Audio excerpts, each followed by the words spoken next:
सज्जार्दि शीर्षे विमले वसन्तं गोदावरी तीर पवित्र देशे जद्दर्शनात् पाशुनाशं भजाति तं बकमि समीरे।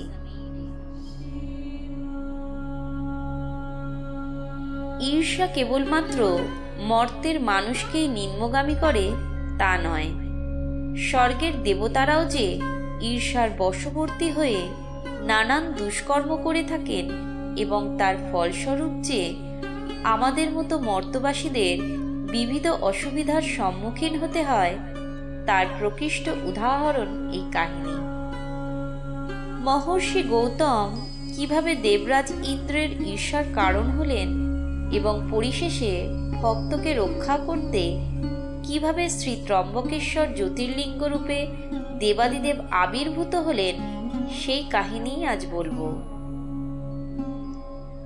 নমস্কার সকলকে। আজ দ্বাদশ জ্যোতির্লিঙ্গ সিরিজের নবম পর্বে অষ্টম জ্যোতির্লিঙ্গ শ্রী ত্রম্বকেশ্বরের সৃষ্টি কাহিনী নিয়ে আপনাদের সামনে উপস্থিত হয়েছি পুরাণ দর্পণ চ্যানেলের সম্পূর্ণ নতুন একটি এপিসোডে। সম্পূর্ণ সিরিজটি প্রথম থেকে দেখতে চাইলে ডেসক্রিপশন বক্সে লিংক দেওয়া থাকবে, দেখে নিতে পারবেন।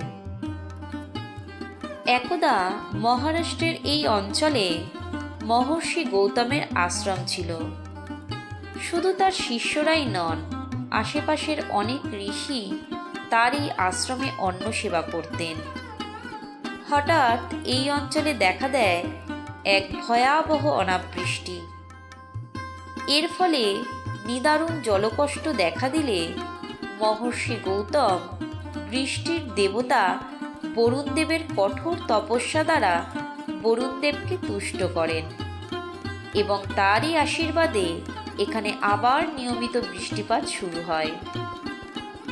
এই স্থানে ঋষি গৌতম সর্বজনপ্রিয় হয়ে ওঠেন।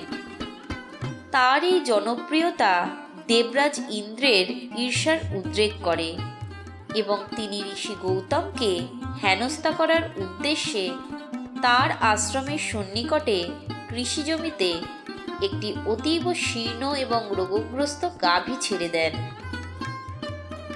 ঋষি গৌতমের দৃষ্টিগোচর হওয়া মাত্র তিনি একটি শীর্ণকায় ছড়ি দ্বারা সেই গাভীকে আঘাত করলে সেটি তৎক্ষণাৎ দেহত্যাগ করে।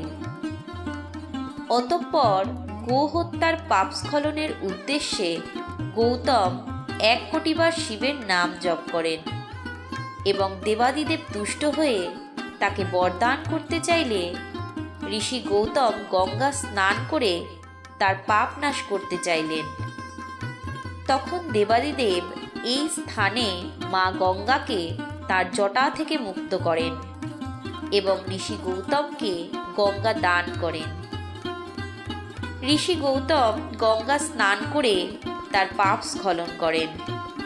তার নামের সঙ্গে মিলিয়ে এই স্থানে গঙ্গার নাম হয় গোদাবরী। ঋষি গৌতমের অনুরোধে দেবাদিদেব এই স্থানে 3টি বৃদ্ধাঙ্গুষ্ঠের ন্যায় লিঙ্গরূপে প্রতিষ্ঠিত হন, অর্থাৎ মহেশের সঙ্গে ব্রহ্মা এবং বিষ্ণুও এখানে জ্যোতির্লিঙ্গরূপে বিরাজমান। পরবর্তী পর্বে নবম জ্যোতির্লিঙ্গের মাহাত্ম্য বর্ণনা করব।